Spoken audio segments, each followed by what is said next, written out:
안녕하세요. 사연에 빠지다의 DJ 민영입니다. 오늘 사연자님은 뒤통수가 얼얼할 정도로 충격적인 장면을 목격하고 말았다는데요. 과연 어떤 사연인지 들어보겠습니다.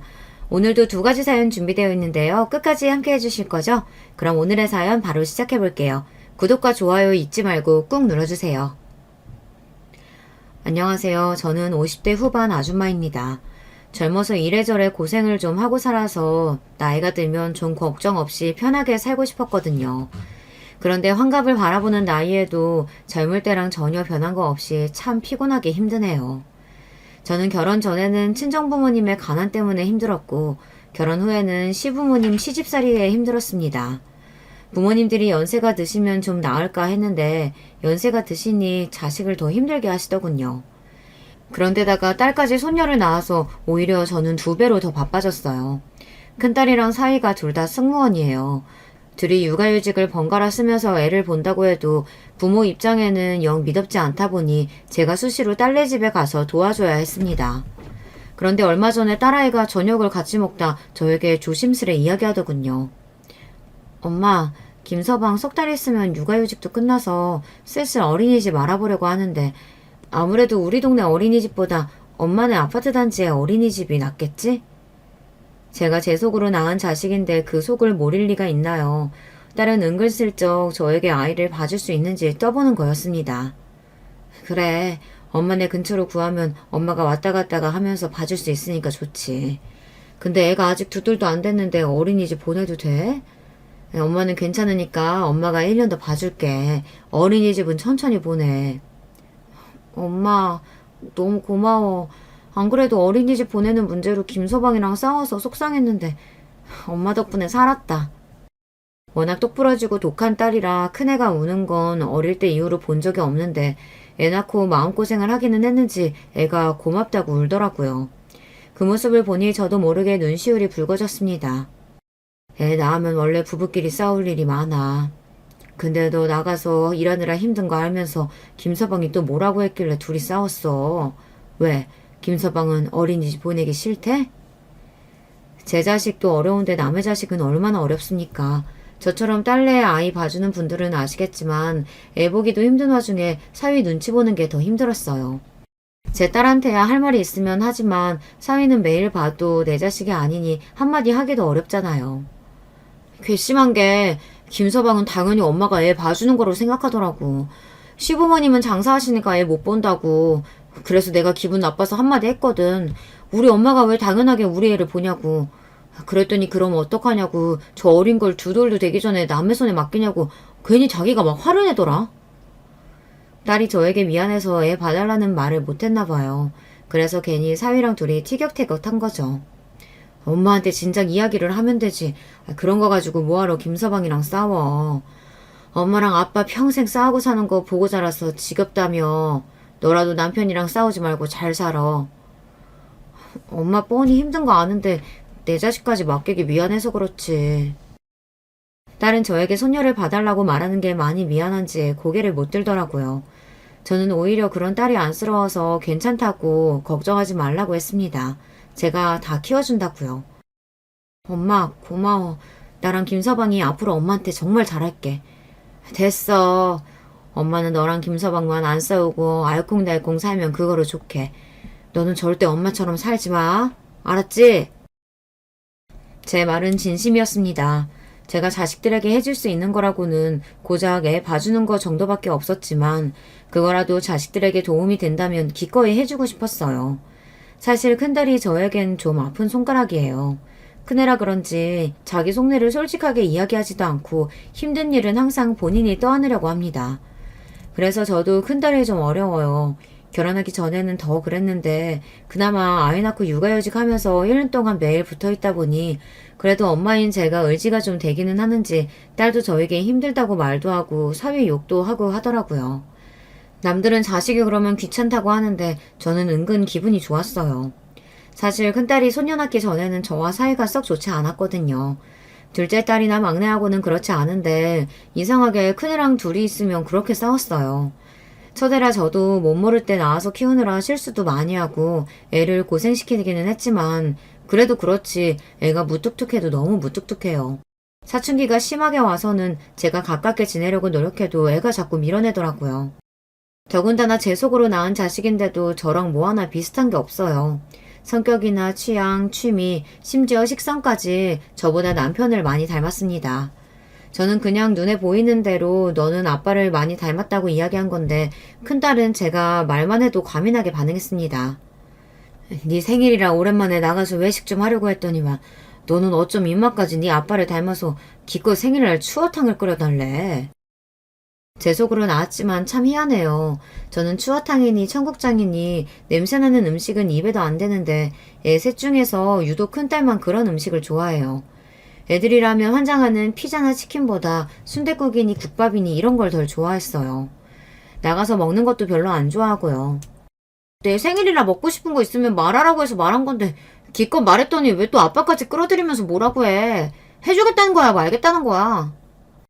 평상시엔 말도 없고 무뚝뚝한 애가 자기 아빠 이야기만 하면 유독 더 예민하게 굴었습니다.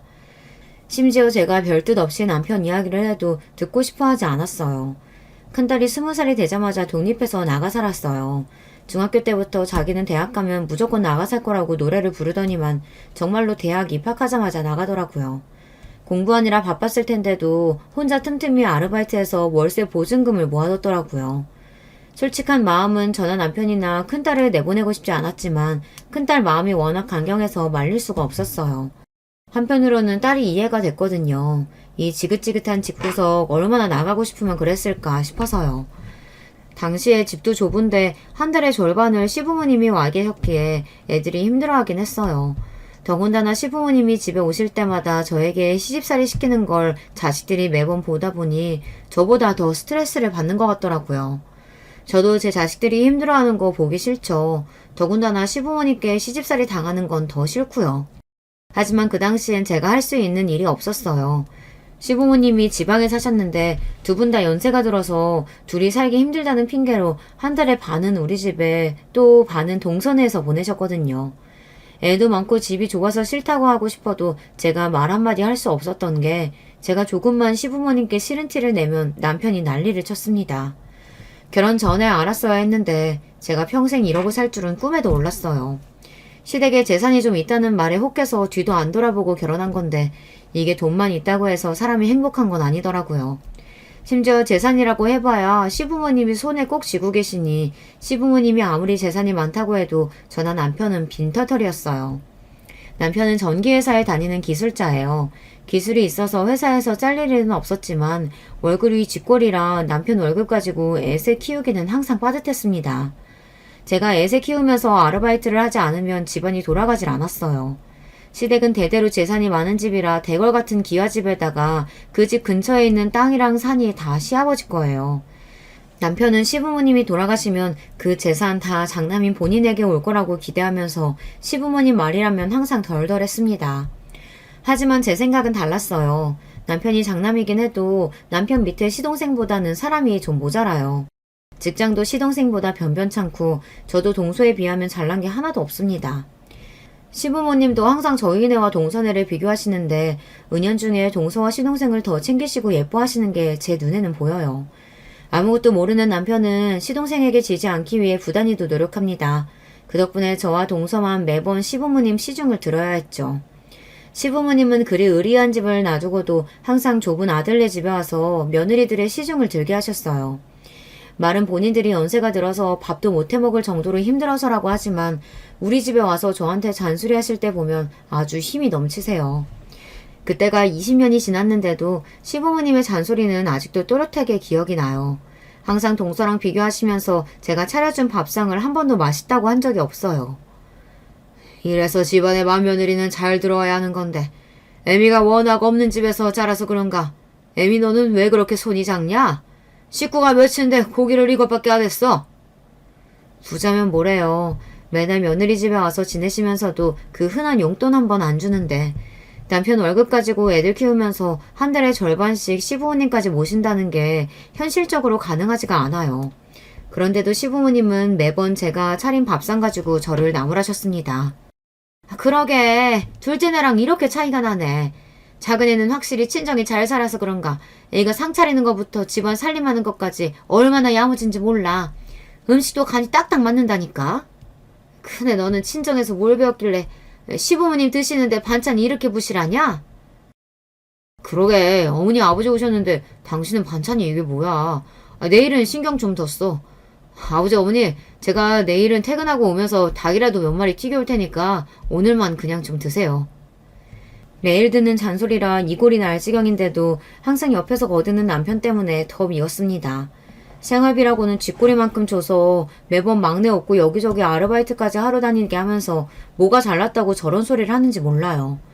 저도 문제는 문제인 게 시부모님이 하시는 잔소리에 한두 번은 꾹 잘 참다가도 꼭 세 번째까지는 참지 못하고 꼭 싫은 소리를 하고 말았습니다. 서방님이야 직장이 좋으니까 월급이 많아서 그렇죠. 애들 아빠 버는 거로는 애새 키우기에도 벅차요. 말해봐야 어차피 소용없다는 걸 알면서도 저는 저도 모르게 꼭 말을 해서 한 소리를 더 들었습니다.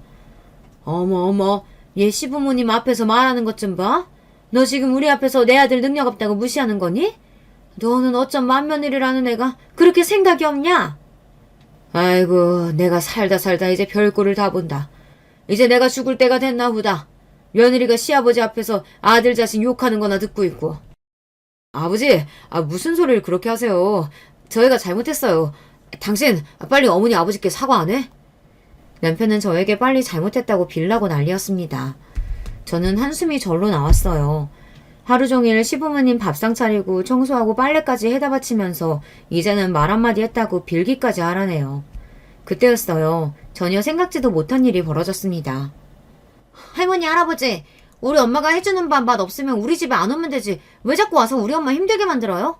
안 그래도 우리 엄마 아빠랑 사느라 힘들어하는데 할머니, 할아버지까지 우리 엄마 괴롭혀서 우리 엄마 이제 아예 집 나가버리면 할머니, 할아버지가 책임질 거예요? 당시에 중학생이던 큰애가 나서서 시부모님께 소리를 지르더라고요.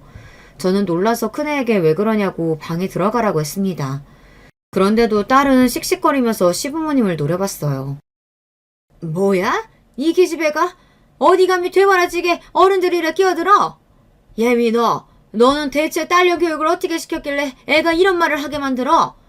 너 설마 애들 앞에서 집 나간다는 소리도 하니? 아니에요, 어머님. 제가 집을 나가긴 왜 나가요? 그런 거 아니에요. 애가 괜히 어른들끼리 큰 소리 내니까 놀라서 그런가 봐요. 제가 단단히 주의 줄게요. 저야 이미 시부모님께 예쁨 받기는 이미 글렀지만 그래도 손주들이라면 끔찍하게 생각하시는 분들인데 괜히 저 때문에 큰애까지 시부모님 눈밖에 나게 하고 싶지는 않았어요. 그래도 큰애는 공부 잘한다고 시부모님이 예뻐해 주시고 용돈도 주고 하셨는데 괜히 미움받아봐야 좋을 게 없으니 저는 나서서 주의 주겠다고 했습니다. 그런데 그때 큰애가 굳이 안 해도 될 말을 하고 말았어요. 엄마가 뭘 잘못한 게 있다고 자꾸 죄인처럼 굴어. 우리 집에서 죄인은 아빠잖아. 할머니, 할아버지, 아빠 바람 피웠어. 바람 피우다가 우리한테 걸렸다고. 혼나도 아빠가 혼나야지 왜 자꾸 엄마한테 그래? 저는 순간 가슴이 철렁 내려앉는 것만 같았습니다. 안 그래도 시아버지께서 항상 남편을 시동생이랑 비교하시면서 가장구실 못하는 못난 놈 취급하는데 바람을 피웠다는 사실까지 알게 되셨으니 더 한심하게 생각하실 게 뻔했어요. 뭐 바람? 아이고, 못난 놈이 하다 이제 바람까지 피워? 내가 죽어야지. 아이고, 당신 뭐해? 당장 짐 싸. 내가 다시는 너희 집에 오나 봐라. 아버지 아니에요. 제가 무슨 바람을 피웠다고. 애가 괜히 뭘 몰라서 하는 소리예요. 시간도 늦었는데 그냥 주무시고 가세요. 됐다. 너는 나이만 처먹었지 어릴 때랑 달라진 게 하나도 없다. 우린 당장 둘째 내로 갈 테니까 얼른 택시 불러. 그날 밤 시부모님은 곧장 짐을 싸서 그대로 동선의 집으로 가버리셨습니다. 택시에 올라타면서 시어머니께서 저를 쏘아보시는데 손발이 다 저리더군요. 잘한다. 왜? 아예 동네방네 스피커에 대고 소리라도 지르지?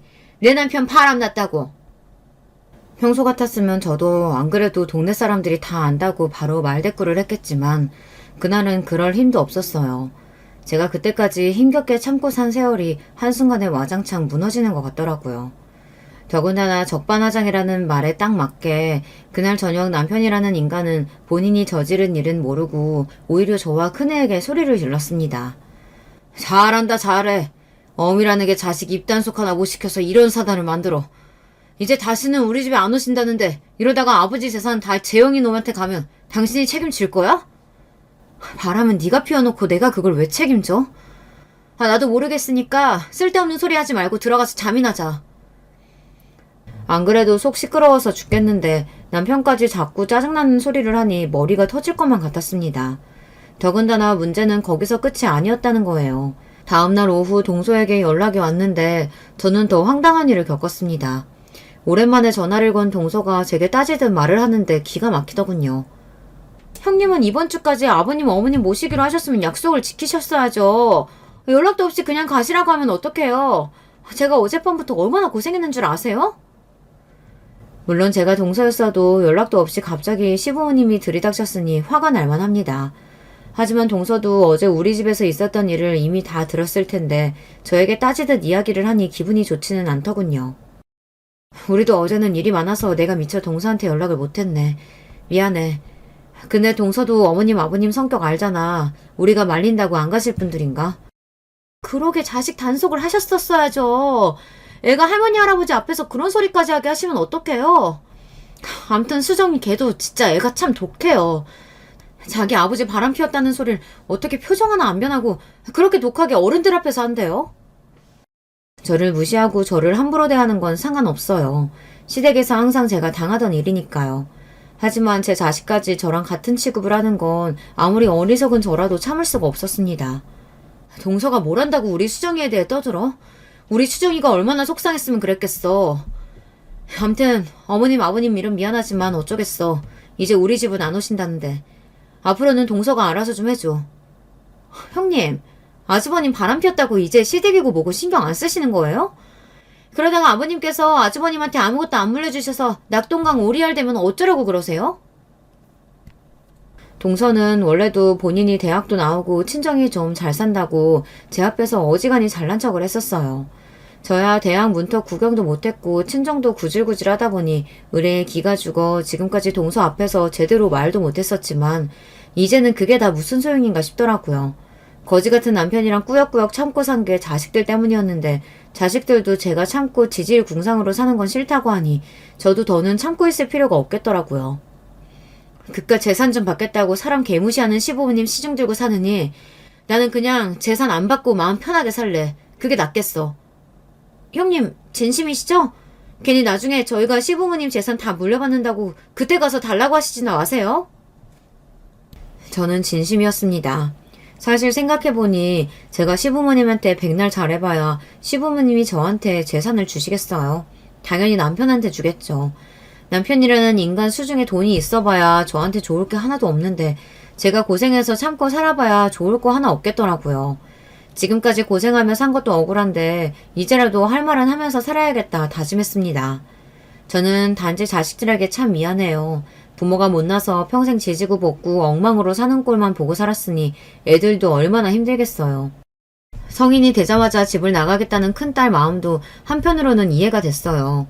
그래도 부모 입장에는 몸은 떨어져도 마음만은 멀어지고 싶지 않아 딸이 독립해서 나갔을 때도 저는 전화도 자주 하고 주말이면 큰딸 집에 반찬 가져다 주러 자주 갔어요. 가진 게 없어서 많이 해주지는 못하지만 그래도 제가 해줄 수 있는 거라도 해주려고요. 며칠 전에 너희 아빠가 감기 기운 있는지 사람이 힘이 하나도 없어. 몸살인지 입맛도 없다고. 그 좋아하는 술도 안 먹는다니까. 저 나름대로 딸하고 잘 지내고 싶어서 할 말이 없어도 이런저런 이야기를 했는데 그것도 제 욕심인지 딸은 저를 받아주지 않더라고요. 엄마는 매일 아빠 밥 챙겨주기 귀찮다고 하면서 아프다니까 그건 또 걱정돼? 암튼 신기하다니까. 아프든지 말든지 그냥 놔도 알아서 하겠지. 다른 일에는 그나마 그렇지 않은데 제가 남편 이야기만 하면 더 예민하게 받아들였습니다. 아유 쌀쌀하는 기집애. 제 아빠가 아프다는데 뭘 또 그렇게 못되게 말을 해. 나한테는 거지 같은 남편이라도 너한테는 아버지잖아. 제 딴에는 자식들한테 어려서부터 매일 남편이랑 싸우는 모습만 보여준 게 미안해서 그래도 우리가 잘 산다 보여주려고 한 소리인데 그런 말에도 큰애는 화를 냈어요. 저도 웬만해서 자식들과 싸우고 싶지 않았지만 나름 딸이랑 잘해보려고 하는 소리인데 딸이 받아주지 않으니 저도 모르게 화가 났습니다. 엄마야 아빠가 좋아서 선택하고 살았지만 나는 아빠 선택 안 했거든? 나는 아빠 싫어. 그러니까 아빠한테까지 괜히 좋은 딸 노를 바라지 마요. 엄마가 자꾸 그러면 엄마까지 불편해. 어릴 때는 몰랐는데 애가 커가면서 제가 무슨 말만 하면 화를 내니 언제부턴가 큰딸이랑 대화하는 게 긴장됐습니다. 제가 큰딸 마음을 아예 모르지는 않는 게 큰딸은 제가 엄마로서 별로 좋지 않았을 거예요. 저는 저를 좋아하지 않는 딸이 불편했고요. 저에게는 딸 둘, 아들 하나가 있습니다. 큰딸이랑 둘째는 터울이 3살인데 막내 아들은 큰딸이랑 8살 터울이 나요. 그래서 막내 아들은 이제 군대 제대한 지 얼마 안 돼서 대학에 복학한 지 얼마 안 됐어요. 막내 아들은 어렸을 때 일이라 잘 모르겠지만 딸들은 아는 일이 하나 있습니다. 큰딸이 시부모님 앞에서 말한 대로 남편이 바람을 한번 폈어요. 큰딸 초등학교 고학년 때 일인데 이 미친 인간이 동네 슈퍼집 옆에 애랑 둘이 눈이 맞아서 그렇고 그런 사이였나 보더라고요. 그 옆에 애가 일찍 과부가 돼서 혼자였거든요. 남편이 퇴근길마다 그 슈퍼에 들러 몇 시간씩 머물다가 집에 오는 걸 동네 사람들이 다 알게 돼서 금방 소문이 퍼졌습니다. 그때가 제가 30대였는데 제 인생에서 성격이 제일 괄괄했을 때예요. 친정부모님은 매일 돈 없다고 나한테 손 벌리지 시부모님은 재산을 빌미로 매일 집에 와서 시집살이를 시킬 때라 저도 항상 화가 나 있었을 때였거든요. 지금 같았으면 안 그랬겠지만 그때는 남편이 그러고 다닌다는 이야기를 남에게 듣는 게 더 싫어서 잠시 이성을 잃었습니다. 남편이 개차반이면 저라도 정신을 차렸어야 했는데 저마저도 정신줄을 놓는 바람에 아이들 앞에서 실수를 하고 말았어요. 저는 남편이 퇴근하는 시간에 맞춰 애들을 데리고 슈퍼로 향했습니다. 막내를 등에 업고 큰애랑 둘째를 양손에 잡고 슈퍼로 갔어요. 그런데 그 년놈들이 함께 있는 모습을 정면으로 마주치고 말았습니다. 사실 저는 남편이 슈퍼로 들어가기 전 잡아서 끌고 올 생각이었는데 이 인간이 그날따라 일찍 슈퍼집 옆에 애를 만나러 갔는지 옷을 입으면서 슈퍼집 안쪽 쪽방에서 기어나오고 있더라고요. 그 모습을 두 딸이 그대로 목격하고 말았죠. 그 당시에는 자식이고 뭐고 보이지 않아 흥분한 저는 남편에게 달려들어 머리채를 잡았습니다. 이 미친 인간이 돌아도 단단히 돌았지. 어떻게 노란할 년이 없어서 동네 과부년이랑 붙어먹어. 네가 그러고도 인간이야? 아이, 이 옆에 나가 미쳤나? 어디 감히 남편 머리채를 잡아? 이거 놓으라고. 네가 이렇게 드세게 구니까 내가 딴짓을 하지. 뭐야? 이 미친 인간. 너 오늘 내 손에 죽어봐라. 아유, 뭐 하는 거야? 이러다가 나 대머리 되겠어. 좀 놓으라고. 그 와중에 슈퍼년이 제 손을 잡고 뜯어말리길래 저는 그녀 머리채까지 잡아 흔들었습니다. 사람이 열이 받으니 초인적인 힘이 나더군요. 양손에 둔 연놈을 붙잡고 있는데도 둘 다 제 손 하나에 이리저리 휘둘렸어요. 그런데 문제가 있었습니다. 제가 너무 흥분한 나머지 애들 생각은 못했었는데 애들이 많이 놀랐나 보더라고요. 제가 생각해도 그날 일은 딸들에게 너무 미안해요. 아들이야 너무 어려서 아무 기억도 못한다지만 두 딸들에게는 충격적인 일로 기억될 테니까요. 특히나 큰딸은 충격을 받아 그날 이후로 남편을 아버지라고 부르지도 않았어요. 심지어 저에게 남편과 헤어지라고까지 했습니다. 엄마는 도대체 아빠랑 왜 사는 거야? 동네 사람들이 아빠 바람난 거 다 아는데 쪽팔리지도 않아? 내가 쪽팔리긴 뭐가 쪽팔려. 바람 피우는 그 년놈들이 쪽팔릴 일이지. 아주 두 년놈들 다 그 자리에서 어디 하나 분질러 놨어야 했는데. 저도 저예요. 애가 뭘 한다고 애랑 그런 이야기까지 했는지 저도 속상한 마음에 딸한테 괜히 쏟아부었어요. 그러니까 그런 인간이랑 왜 사냐고. 우리는 상관없으니까 그냥 이혼해. 어차피 엄마도 아빠 사랑하지도 않잖아. 그때의 충격은 저도 이루 말할 수 없습니다. 남편에게 배신당했다는 마음도 마음이었지만 제 딴에는 자식들을 생각해서 남편이랑 어떻게든 살려고 한 건데 자식이 제가 남편을 사랑하지도 않는데 참고 산다는 걸 이미 알고 있다는 게 놀랍기도 하고 창피하기도 했어요. 그래도 저는 이혼하지 않고 참고 버텼습니다. 그날 이후 얼마 뒤 남편도 잘못했다고 손이 발이 되게 빌면서 잘못했다고 하기도 했고 저도 혼자 힘으로 애 셋을 키울 자신은 없었으니까요. 남자가 한번 실수할 수도 있다 통 크게 이해해주기로 했어요. 저는 저의 지난날이 스스로 대견하다고 느낄 만큼 잘 참고 버텼다고 생각해요. 그런데 딸은 그런 저를 답답해했습니다. 그때는 저도 제 생각만 하느라 딸들이 얼마나 힘들었을지는 생각도 못한 것 같아요. 저도 몰랐는데 애들한테 제가 습관적으로 너희 때문에 참고 살았다는 소리를 종종 했나 봐요. 둘째나 막내는 제가 그런 소리를 해도 별로 심각하게 듣지 않았는데 큰딸은 달랐습니다. 제가 남편에 대한 하소연을 하거나 살기 싫다는 소리를 하면 과민하게 받아들였어요. 인간이 30년을 같이 살면 좀 변할 줄 알았는데 어쩜 저렇게 눈꽃만큼도 변하지 않을 수가 있니? 아휴, 지겨워. 내가 저 인간 때문에 늙지 늙어. 아빠가 안 변하긴 뭘 안 변해. 그래도 지금은 바람은 안 피우잖아. 엄마가 다 용서하고 지금까지 살아줘놓고 이제 와서 지겹다고 하면 어떡해. 엄마가 좋다고 참고 살았으니까 끝까지 엄마가 책임지고 살아야지. 딸년이라고 말하는 것 좀 봐. 내가 너희 아버지 좋아서 살았니? 다 너희 생각해서 엄마가 꾹 참고 산 거지. 그 참고 살았다는 말 좀 안 하면 안 돼? 누가 참고 살라고 했어? 엄마가 혼자 살 자신 없어서 멋대로 아빠 용서해줘놓고 지금 와서 왜 나한테 생색이야, 생색은. 너 어떻게 엄마한테 그런 말을 해? 엄마가 어떻게 살았는지 제일 잘 아는 년이 꼭 그렇게 잔인하게 말을 해야겠어? 그때는 저도 왜 그랬는지 아무 잘못 없는 큰딸에게 괜히 화를 냈어요. 저에게 상처되는 일이면 아이들에게도 똑같이 상처가 되는 일이었는데 마치 제가 혼자 피해자인 것처럼 딸에게 위로까지 받고 싶어 자꾸만 하소연을 하고 투정을 부렸습니다. 딸이 듣기 싫다고 하는데도 말이죠. 난 진작부터 엄마한테 아빠랑 헤어지라고 했어. 엄마가 마음대로 팔자 꼬아놓고 자꾸 징징거리지 마. 나도 사는 거 힘들어 죽겠는데 도대체 언제까지 엄마 하소연만 들어줘야 돼? 알았다, 알았어. 내가 누구를 탓하겠니? 평생 자식하고 남편만 생각하면서 참고 산 내가 바보지. 갱년기였는지 그때는 누가 무슨 말만 하면 그렇게 서럽고 슬펐어요. 세상에 누구도 내 편이 아닌 것 같고 저만 바보처럼 산 것 같고 누구라도 붙잡고 내 인생 다시 돌려달라고 소리치고 싶었습니다. 더군다나 그때 시부모님 때문에 더 힘들기도 했어요. 당시에 시아버지께서 지병으로 돌아가시고 시어머니께서 혼자가 되셨습니다. 그런데 시아버지께서 돌아가시기 직전 시골에 사시던 집을 정리해 서울로 올라오셨는데요. 그 재산을 저희와 상의도 없이 시동생이랑 동서에게 몽땅 다 줬어요. 물론 과거에 제가 시부모님 재산이고 뭐고 다 관심 없다고 하긴 했지만 그래도 정말 몽땅 다 동서에게 주실 줄은 몰랐어요. 제가 자식으로서 아무것도 안 했다면 저도 욕심내지 않았을 거예요. 하지만 저도 시부모님께 한다고 했습니다. 시아버지께서 심장질환 때문에 서울에 올라오셨을 때 제가 매일 병원에 모시고 다녔어요. 동서는 면허가 없어서 운전할 줄 아는 제가 항상 다녔습니다. 더군다나 병원에 입원하셨을 때도 시아버지께서 간병인은 죽어도 싫다고 하셔서 저와 남편이 번갈아 간호했어요. 동서랑 시동생은 일 핑계, 애들 핑계로 주말에 빼꼼 시아버지께 얼굴만 비추고 말았습니다. 반면 저는 병원에 있으면서 시아버지 소변통까지 받고 기저귀까지 채워드리고 했어요. 아무리 가족이라도 제가 여자이고 며느리인데 쉬운 일은 아니었습니다.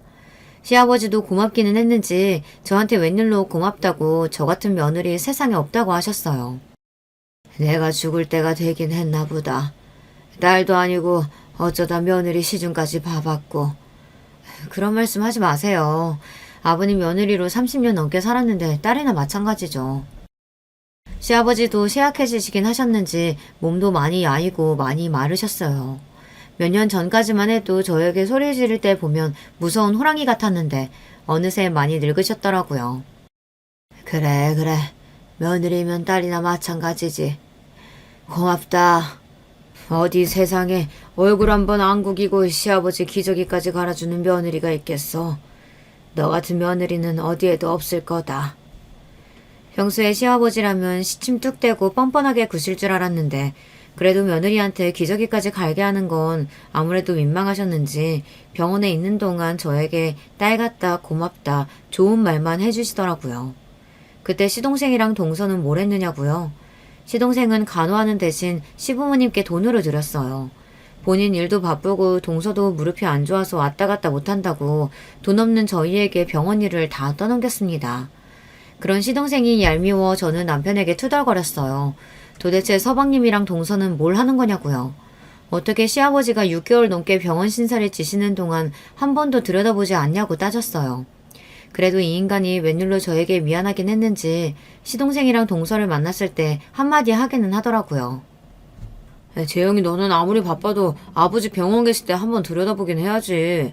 어떻게 된 게 일 핑계만 대고 얼굴 한 번을 안 비추냐? 네가 안 되면 재수씨라도 보내든가 해야지. 나랑 네 형수랑 둘이 번갈아 가면서 병원에서 사느라 우리 집안 꼴 아주 엉망이야. 평소에는 시아버지 눈치 보느라 시동생한테 말 한마디도 못하더니만 몇 달 아들 노릇 좀 했다고 웬일로 어깨 펴고 말하더라고요. 그러면 뭐래요. 20년 넘게 대기업에 다닌 시동생을 멍청한 남편이 어떻게 말로 이기겠어요. 형이랑 형수 고생한 거 우리도 알지. 근데 형도 알잖아. 내가 요즘 회사에서 중요한 시기인 거. 올해 열심히 하면 내년엔 무조건 임원 다는 거라 나한테도 중요해. 형도 알잖아. 우리 집에 희망이라고 누가 있어. 나밖에 없잖아. 아버지 돌아가시기 전에 아들이 대기업 임원 소리 듣는 거 보시게 해야 할 거 아니야. 우리 집에 희망 어쩌고 하는 시동생의 소리에 남편은 금세 다시 풀이 죽었습니다. 뭐 그거야 그렇지. 너 임원 되면 아버지 오늘 내일 하시다가도 벌떡 일어나실 거야. 그럼 형.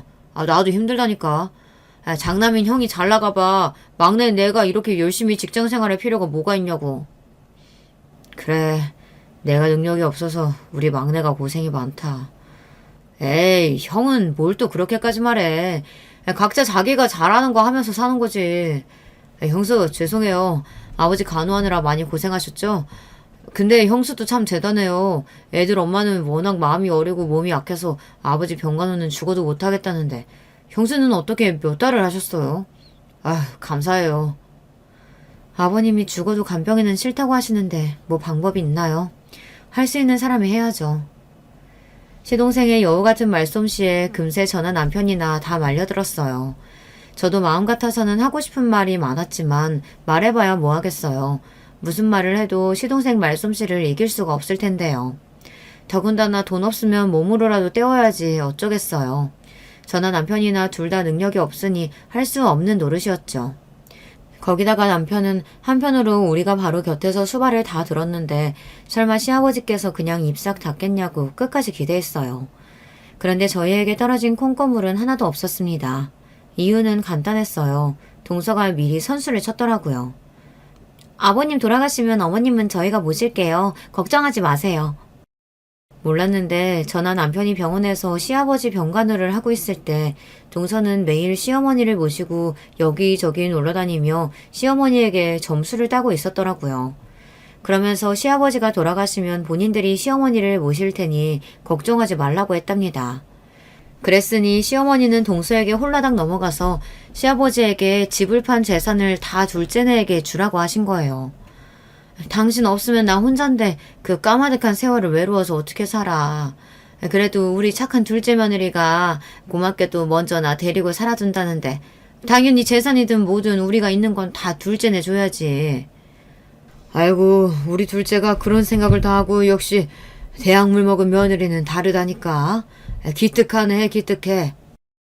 시아버지께서 돌아가시고 나서 동서가 시어머니를 모신다는 조건으로 시아버지는 시동생에게 그 으리으리한 기와집을 판 재산을 몽땅 다 증여해 주셨어요. 저와 남편은 당연히 서운했죠. 하지만 동서가 시어머니를 평생 모시겠다는데 제가 무슨 할 말이 있나 싶어서 억울해도 그러려니 했습니다. 사실 동서도 대단한 게 돈이 아무리 좋아도 시어머니 성격이 보통이 아닌데 앞으로 평생을 어떻게 모시겠다는 건지 모르겠어요. 지금까지 시어머니 시집살이 하는 것도 힘들어서 매일 툴툴거리던 사람이 앞으로 남은 세월을 어떻게 감당하려고 하나 싶었죠. 세월에 장사 없다더니 시어머니도 늙기는 늙더라고요. 사실 다른 사람은 다 변해도 저희 시어머니는 절대 안 변할 줄 알았어요. 워낙 꼬장꼬장 하셨어야 말이죠. 70이 넘어도 80이 넘어도 항상 저만 보면 날카롭게 구시고 잔소리를 하시니 우리 시어머니는 90이 넘어도 똑같겠다 했습니다. 그런데 시아버지께서 돌아가시고 나서부터는 시어머니께서 확연히 달라지셨어요. 동선에 들어가시고 나선 특히나 더 다른 사람 같았죠. 사실 시어머니 성격이 보통이 아니다 보니 동서도 처음 시어머니를 모시기 시작했을 때는 저만 보면 힘들다고 투덜거렸어요. 시아버지가 돌아가시고 나서 처음으로 맞이하는 시어머니 생신이라 가족들이 다들 모여서 조촐하게 생일 파티를 한 날이었어요. 오랜만에 애들까지 다 모이니 시어머니께서도 기분이 좋으신지 노래도 부르고 춤까지 추시더라고요. 그 모습을 다들 흐뭇하게 바라보고 있는데 동서 표정이 안 좋더군요. 저는 그럴 줄 알았다 싶다가도 어쩐지 동서한테 마음이 쓰여 슬쩍 동서 곁으로 다가갔어요. 그랬더니 동서가 기다렸다는 듯 제 옆에 착 붙어 그동안 마음에 남아놨던 이야기를 하더라고요. 원래 나이 들면 잠을 안 자는 거예요? 저 어머님 때문에 정말 미쳐버리겠어요. 새벽 1시만 되면 일어나서 거실이고 화장실이고 자꾸만 왔다 갔다 하시는데 진짜 돌아버리겠다니까요. 애들도 아침 일찍 출근해야 되는데 할머니가 새벽마다 돌아다니는 통에 자꾸 새벽에 깬다고 투덜거려요. 우리 친정엄마도 그랬어. 연세 드시면 자꾸 초저녁에 주무시고 새벽에 깨시더라. 잠이 안 오니까 계속 돌아다니고. 그러니까요. 초저녁에 자꾸 주무시려고 해도 못 주무시게 하는데도 제 말을 안 들어요. 저녁 차리면 졸려서 대충 드시고 한참 주무시고는 새벽에 배고프다고 자꾸 일어나서 냉장고 뒤진다니까요. 동서가 얼굴까지 붉어져서 말을 토해내는데 저는 처음엔 마냥 웃겼어요. 그러게 무슨 자신감으로 시어머니와 살겠다고 했냐고 했습니다. 어쩌겠어. 동서가 어머니 끝까지 책임진다고 했으니까 무슨 일이 있어도 참고 살아야지. 형님, 제가 고생한다니까 은근 기분 좋으신가 봐요? 동서는 제 말에 원망스럽다는 듯이 눈을 흘겼습니다. 아휴, 왜 괜히 나한테 시비야. 동서가 자신 있다고 그 많은 재산 다 가져갔으면 당연히 참고 살아야지. 그럼 어떡해. 사실 저는 동서 말대로 고소하기는 했습니다. 우리 어머니가 보통 성격도 아니고 모시고 사는데 쉬운 줄 알았어? 몰라요. 저는 형님이 제 마음 알아주실 줄 알고 이야기한 건데 아무튼 내 마음 아무도 모른다니까. 동서는 서운하다는 듯 콧방귀를 뀌고는 주방으로 들어가 버렸어요.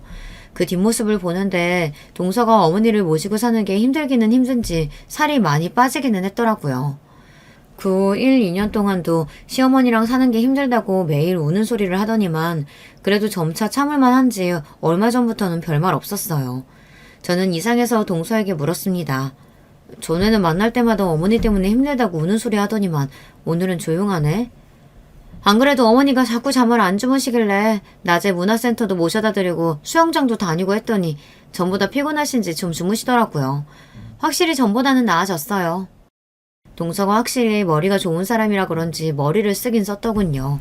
시어머니를 바쁘게 만들었더니 확실히 잠이 늘었대요. 전처럼 새벽에 일어나 돌아다니시지 않으시니 동서가 덜 힘들다고 하더라고요. 신기하게 그 이후에 동서가 시어머니 욕을 딱 멈췄어요. 그리고 더 신기한 건 시어머니였습니다. 잠을 잘 주무신다고 하신 이후부터는 신기할 정도로 사람이 유순해졌더라고요. 말이 좋아 유순해진 거지 어딘가 힘도 없고 전보다 말수도 많이 줄었어요. 변한 시어머니가 신경 쓰이기는 했지만 동서도 시동생도 별말 없길래 저나 남편은 마냥 잘 지내시나 보다 했습니다. 그러던 어느 날이었어요. 상상도 못한 일이 벌어지고 말았습니다.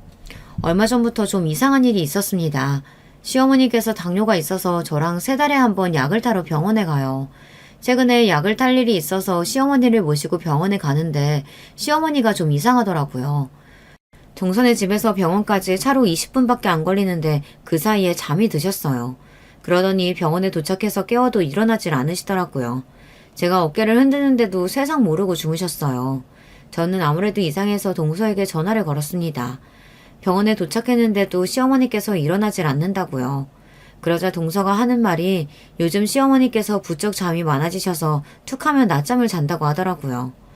저는 아무래도 이상해서 병원에 온 김에 의사에게 물어봐야겠다 싶었습니다. 아무래도 시어머니께서 당뇨가 있다 보니 혹시 당뇨 수치가 전보다 더 안 좋아졌나 신경이 쓰여서요. 시어머니를 간신히 깨워서 진료 시간에 맞춰 병원에 들어갔어요.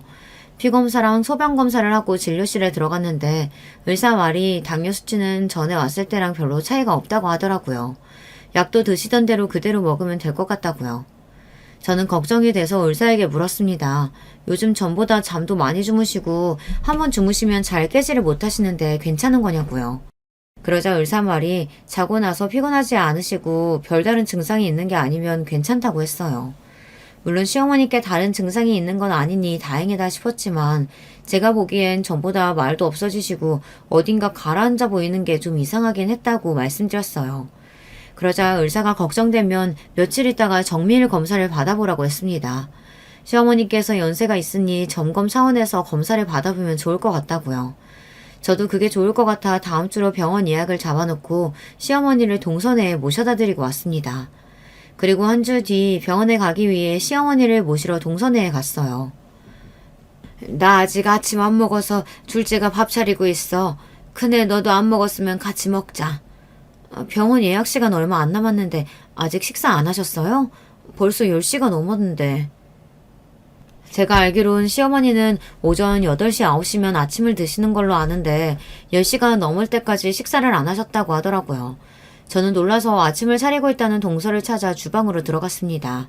그런데 제가 주방으로 들어가자 동서가 화들짝 놀라더니 어머니가 드실 밥에 뭔가 넣다가 놀라서 손에 있는 걸 허리 뒤로 빠르게 숨기더라고요. 저는 아무래도 이상해서 동서에게 다가갔습니다. 내가 병원 10시 예약이라고 했는데 어머님 아직도 아침 안 드셨어? 그게 사실은 어머님이 조금 전에 일어나셨어요. 제가 아무리 깨워도 안 일어나셔서 어머니 성격 아시잖아요. 배고프면 아무것도 못 하시는 거. 좀 늦어도 아침은 드시고 가셔야 할 것 같아요. 어머, 형님 뭐 하시는 거예요? 동서가 뭔가 숨기는 듯한 얼굴로 제 눈도 마주치지 못하며 말을 웅얼거렸습니다. 저는 아무래도 이상해서 저는 동서의 등 뒤로 다가가 허리춤에 숨긴 물건을 낚아챘습니다. 그러자 동서가 어쩔 줄 몰라 하더니 제가 뺏은 물건을 다시 뺏기 위해 저에게 달려들더군요. 동서의 행동에 놀란 저는 황급히 손에 들고 있던 물건을 확인했습니다. 그런데 작은 통에 가루로 된 약이 들어있더라고요. 동서 왜 이래? 도대체 어머니 밥에다가 뭘 넣었길래 그러는 거야? 이거 뭐야? 형님, 그러니까 그게 뭐냐면요. 사실은 수면제예요. 이거 먹으면 노인네가 조용히 자길래. 동서의 말에 저는 놀라서 입을 다물지 못했습니다. 그리고 수면제라고 말하는 동서의 눈동자도 잔뜩 풀린 게 이상했어요. 동서, 설마 지금 80이 넘은 노인네한테 매일 수면제를 먹인 거야?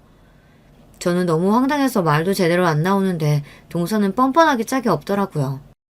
80 넘었으면 이제 살 만큼 사셨잖아요. 어차피 매일 약으로 연명하는 인생인데 그깟 수면제 좀 먹으면 어때요? 순간 저는 온몸에 소름이 돋았습니다. 이런 일이 있다는 건 뉴스나 드라마에서나 봤지 정말 제 주변에서 일어날 거라고는 상상도 못했어요. 동서, 제정신이야? 그걸 지금 말이라고 해? 사람이 아무리 힘들어도 할 일 못할 일이 있는 거지. 이런 짓까지 하면 어떡해? 형님은 안 해봐서 몰라요. 어머님 모시고 사는 게 얼마나 지옥인지 모르죠? 나도 살려고 그런 거예요. 그러니까 제발 애들 아빠랑 아주버님한테는 비밀로 해주세요. 제 손까지 잡고 동서가 비는데 순간 저는 겁이 덜컥 났습니다. 지금이라도 제가 알아서 다행이지 혹여 시어머니 건강에 문제라도 생겼으면 어쩔 뻔했어요. 저는 동서의 손을 뿌리치고 그대로 집을 나왔습니다. 그리고 곧바로 남편에게 전화했어요. 그리고 제가 제 두 눈으로 본 상황을 그대로 전달했습니다. 그리고 다음날 남편과 제가 동선의 집으로 갔습니다. 남편이 미리 시동생에게 연락해서 할 말이 있으니 집에 있으라고 했다더라고요. 그리고 시간 맞춰 동선회로 한 사람이 더 왔습니다. 바로 시아버지 담당 변호사였어요. 살아생전 시아버지의 재산 관련 업무를 해주셨던 분이죠. 둘째 며느님께서 저는 어머니를 부양할 수 있는 상황이 아니라는 사실이 명확하기에 지금 현 시간부로 어머님은 큰아드님 댁으로 모시겠습니다. 그리고 어머님을 모시는 조건으로 받았던 재산은 그대로 큰아드님과 며느님께 넘어간다는 사실을 알려드립니다. 말도 안 돼. 그깟 수면제 좀 한번 먹였다고 어머니를 뺏어가? 김 변호사, 내 말 좀 잘 들어봐요. 애엄마가 일부러 수면제를 준 게 아니라 어머니가 잠을 못 주무셔서 드린 거라니까? 말도 안 되는 소리. 우리가 다 알아보고 왔어. 그 수면제 재수씨가 정신과에서 처방받은 거라던데 본인이 처방받은 수면제를 연세도 많은 분한테 그것도 수시로 먹이면 어쩌자는 건데? 지금 당장 어머님 모시고 가서 검사할 거야. 갑자기 이렇게 말도 어눌해주시고 자꾸 맥을 못 추고 주무시는 게 수면제 부작용이래. 시어머니의 신변이 걸린 일이다 보니 변호사가 병원 측에 요청해서 수면제를 어떻게 처방받았는지 알아왔어요. 그런데 동서가 1년 전부터 정신과에서 진료를 받았더군요.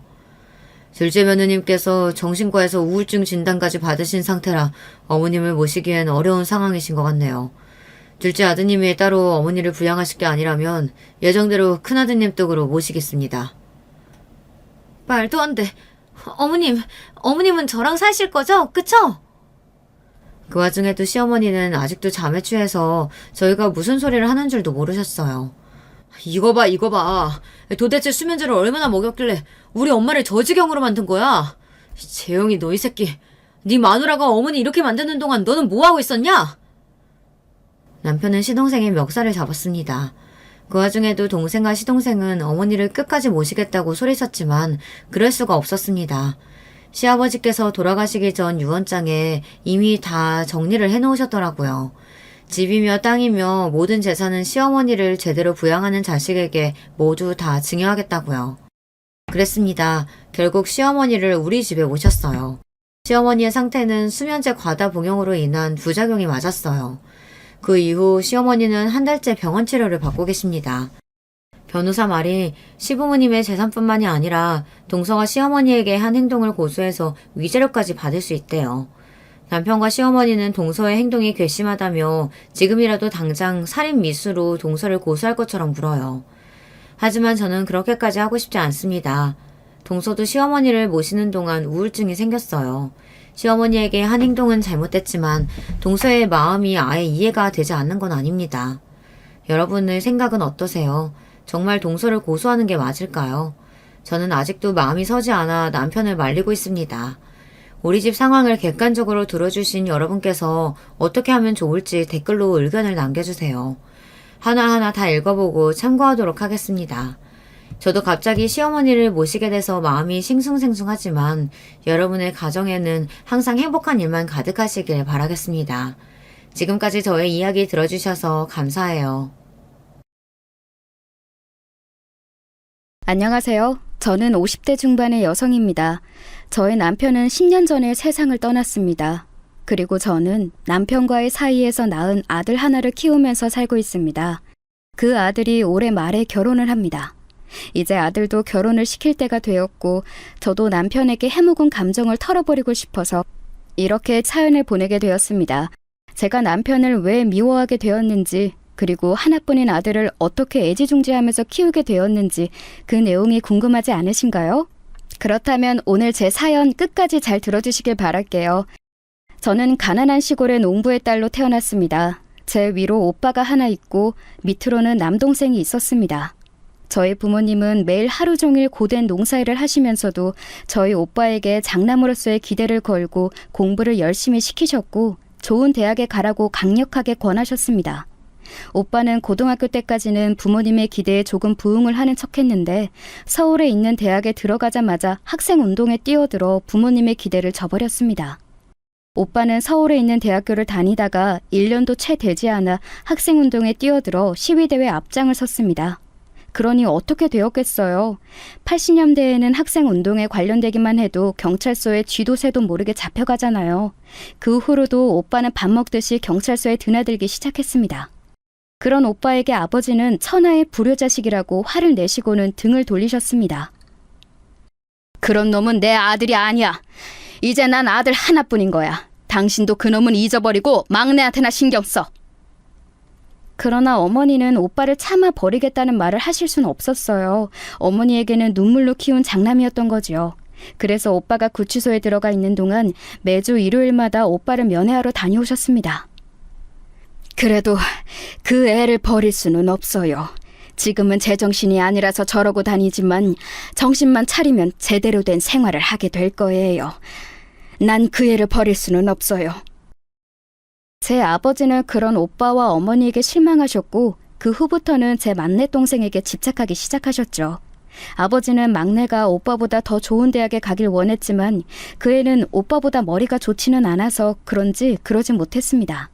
막내 동생은 부모님의 강압에 못 이겨 나름대로 열심히 공부를 하긴 했지만 겨우 지방에 있는 국립대학교를 간당간당한 성적으로 졸업했습니다. 그리고는 적당한 기업체에 들어갔습니다. 그러나 오빠와 남동생 사이에 있는 저한테는 아버지도 어머니도 그 누구도 신경 써주지 않았습니다. 딸이라는 이유로 저는 어릴 적부터 혼자서 모든 일을 해결해왔고 부모님의 도움 없이 고등학교까지 무사히 나왔습니다. 그런데 대학을 가려고 준비 중이었던 저에게 아버지는 청천벽력 같은 말씀을 하시는 것이었습니다. 기집애가 대학 나와서 못해다 써. 너는 어디 공장이라도 들어가. 그래서 네 오빠 등록금이나 벌어다 주고 적당한 나이가 되면 시집갈 생각이나 해라. 저희 부모님은 옛날 분들이라서 여자가 공부해봤자 말만 안 듣지 아무 쓸모가 없다고 하시면서 제가 대학 가는 걸 반대하셨습니다. 저는 여자라는 이유로 대학을 못 가게 하는 아버지에게 서운하고 억울해서 대들었지만 아버지는 눈 한 번 깜빡하지 않으셨습니다. 아버지, 저도 대학에 가고 싶어요. 오빠랑 동생한테는 다 등록금 대주고 할 거면서 왜 나만 차별해요? 제가 딸이라서 공부할 필요조차 없다는 건 너무하잖아요. 다 같은 자식인데 왜 저만 대학 못 가고 공장에 들어가야 되는 거예요? 시끄럽다. 너는 기집애고 시집 가면 끝이잖아. 시집 귀신이 될 애한테 무슨 등록금을 써? 자식 새끼 대학 보내는데 돈이 한두 푼 드는 줄 알아? 아버지는 딸내미 대학 보낼 돈은 없어. 그러니까 얌전히 돈이나 벌다가 시집 가. 알았어? 결국 저는 아버지의 강압에 못 이겨 옷을 만드는 공장에 취직을 하게 되었고, 대구에 있었던 그 공장의 기숙사에서 숙식을 해결하면서 하루에 10시간 이상을 일하게 되었습니다. 야근까지 마다하지 말고 열심히 일을 하라는 말만 남기고 아버지는 저를 그 공장에 취직시키고는 오빠에게만 신경을 쓴 것이었습니다. 그러다가 오빠가 아버지의 기대를 저버리고 경찰서를 들락거리자 실망하신 아버지는 막내 동생에게 기대와 등록금을 모두 쏘아 부으셨습니다. 아버지가 제게 했던 차별과 멸시를 경험하고 나서 저는 마음에서 아버지를 몰아내버리고 절대 돌아보지 않겠노라 다짐했습니다. 그리고 집에는 일정한 금액만을 보내면서 제가 번 돈에서 일부를 떼어 적금을 들었습니다. 저는 공부가 너무 하고 싶었기 때문에 몇 살이 되더라도 대학은 가야겠다는 생각을 했습니다. 그러던 어느 날이었습니다. 저는 어두컴컴한 공장의 한쪽 구석에서 그날도 먼지를 마셔가면서 열심히 미싱을 돌리고 있었습니다. 그 전날에 책을 읽다가 새벽에 잠이 들어서 아침부터 머리는 무겁고 눈까지 침침했습니다. 그렇게 비몽사몽간에 위험천만하게 미싱을 돌리고 있던 저에게 아버지가 찾아오셨습니다. 저는 갑자기 찾아온 아버지가 반갑다기보다는 겁이 났고 만나고 싶지 않았습니다. 그런 날은 꼭 돈을 요구하시거나 돈이 될 만한 것은 무엇이든 저에게서 빼앗아 가시곤 했던 안 좋은 경험 때문이었습니다. 그러나 아버지는 그런 제 마음을 전혀 싹 무시하셨던 건지 제 얼굴을 보자마자 싱글벙글 웃으면서 저한테 물으시는 것이었습니다. 일은 잘하고 있냐? 어디 아픈 곳은 없고? 무슨 일이신데요? 또 돈 달라고 오신 건가요? 무슨 그런 섭섭한 말을 하냐? 이제까지 이 애비가 너한테 돈만 가져가는 악덕 빅쟁이였냐? 너는 도대체 나를 어떻게 생각하는 거야? 그래도 나는 애비 노릇한다고 너한테 좋은 혼처 자리 소개해주려고 왔건만. 이래서 딸년들은 거둬 키워봤자 아무 쓸모가 없다는 거다. 아버지는 퉁명스럽게 받아치는 제 태도가 마음에 들지 않으셨는지 여느 때와 마찬가지로 눈에 힘을 주고 한바탕 잔소리를 쏟아내셨습니다. 그러나 저는 아버지가 가지고 온 소식도 관심이 없었고 지긋지긋하게 저를 괴롭혀대는 아버지 얼굴도 보고 싶지 않았습니다. 저는 어두운 얼굴로 아버지에게 요청했습니다. 그만 가주세요. 아버지가 원하는 혼처 따위는 관심 없어요. 저 이제 21살이에요. 결혼할 생각도 없고 지금은 아버지가 그저 제 돈만 안 뺏어 가셨으면 하는 바람밖에 없으니까요. 그럼 안녕히 가세요. 제가 냉정하게 말하며 일어나려고 몸을 일으키자 아버지가 제 팔을 확 잡으면서 강제로 다시 끌어다 의자에 앉혔습니다. 그리고는 마치 으르렁대듯이 저에게 말씀하셨습니다. 네 년이 무슨 권리로 이 애비한테 그런 소리를 해? 감히 애비 말을 안 듣다니 정신이 빠진 거야? 이제껏 먹여주고 키워줬더니 은혜를 원수로 갚으려는 거냐? 이 남자는 건실한 사람이니까 군소리하지 말고 시집갈 준비나 해. 저는 피폐해질 대로 피폐해진 메마른 감정으로 아버지를 대했다고 생각했는데 그때는 무슨 악에 바쳤었는지 잡힌 제 팔을 힘껏 뿌리치고 휴게실을 뛰쳐나가 버렸습니다. 그리고는 저를 쫓아오시는 아버지의 면전에 대고 분노에 차서 크게 소리를 질렀습니다. 아버지가 무슨 권리로 저한테 시집가는 것을 강요하세요? 그럴 권리가 아버지에게는 없어요. 가세요. 그리고 저 다시는 찾아오지 마세요. 저년이 너 거기에 안 서? 잡히면 죽여버릴 줄 알아, 이 배은망덕한 년아! 아버지는 마치 지옥에서 온 저승사자처럼 저희 뒤를 쫓아 달리셨습니다. 저는 덜덜 떨면서 아버지를 피해 공장을 뛰쳐나왔습니다.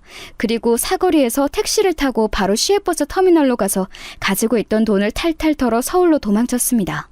그렇게 저희 서울 생활은 시작되었던 것이었습니다.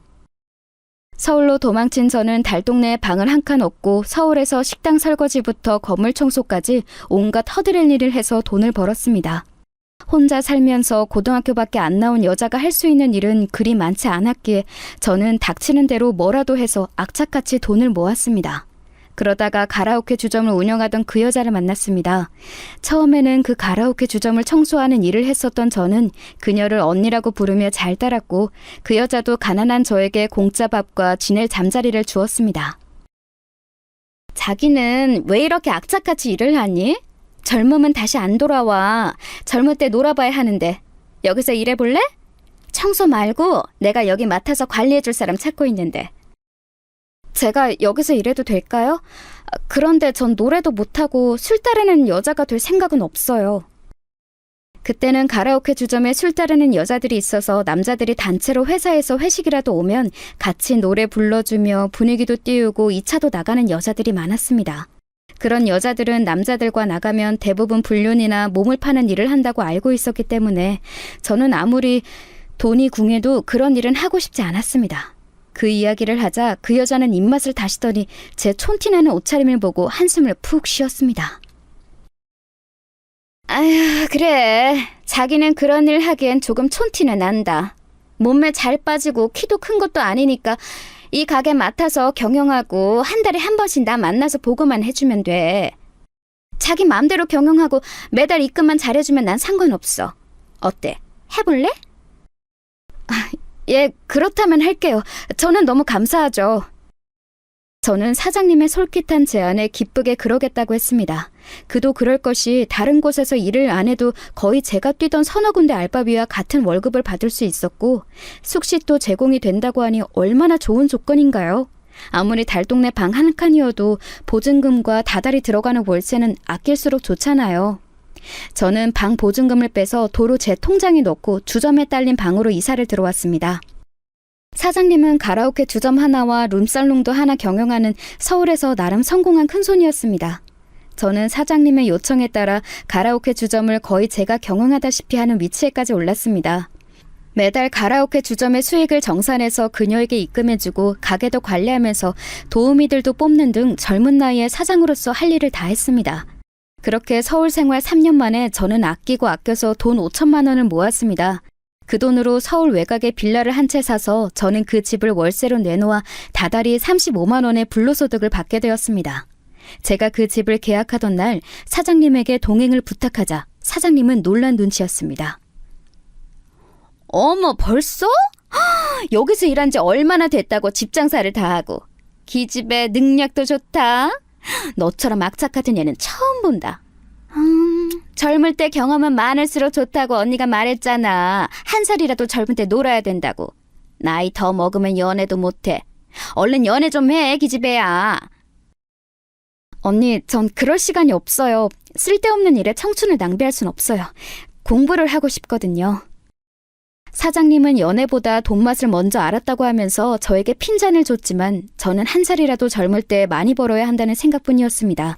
제 한 몸이야 가라오케 주점 안에 딸린 방 한 칸으로 충분했기에 저를 위해 집을 구하거나 돈을 쓴다는 생각은 감히 하지 않았습니다. 가라오케 주점에 와서 술을 마시고 몇 시간의 해방감을 위해 청춘을 낭비하는 제 또래의 대학생들을 보면서도 하나도 부럽다는 생각이 들지 않았습니다. 저는 목표를 가지고 있었기 때문이었습니다. 이렇게 돈을 모았다가 나중에 제가 원하는 공부를 해서 출세해야겠다는 결심을 했습니다. 저는 살면서 너무 뼈저리게 법을 알아야겠다는 생각을 깨달은 바가 있어서 법대를 희망했습니다. 입시 공부하려면 돈이 필요했고 대학 등록금도 만만치 않은 액수여서 저는 돈을 다 모을 때까지 연애를 절대 하지 않기로 다짐했었습니다. 그러다가 제 굳은 마음을 비집고 들어온 것이 바로 남편이었습니다. 남편은 가라오케 주점에서 아르바이트를 하던 23살 청년이었습니다.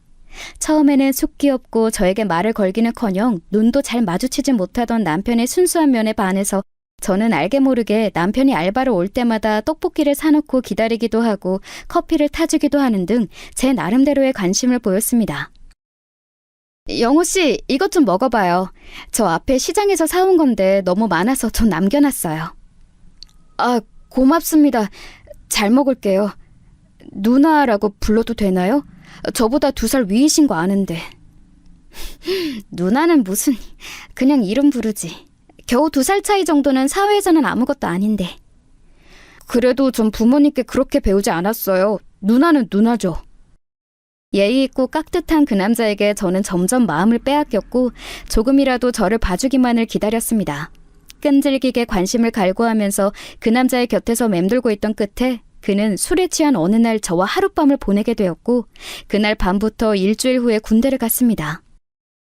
누나, 저 군대 가요. 그날 밤의 일은 실수였어요. 이제 저는 잊어주시고 누나는 좋은 남자 만나세요. 아니, 난 너 기다릴 거야.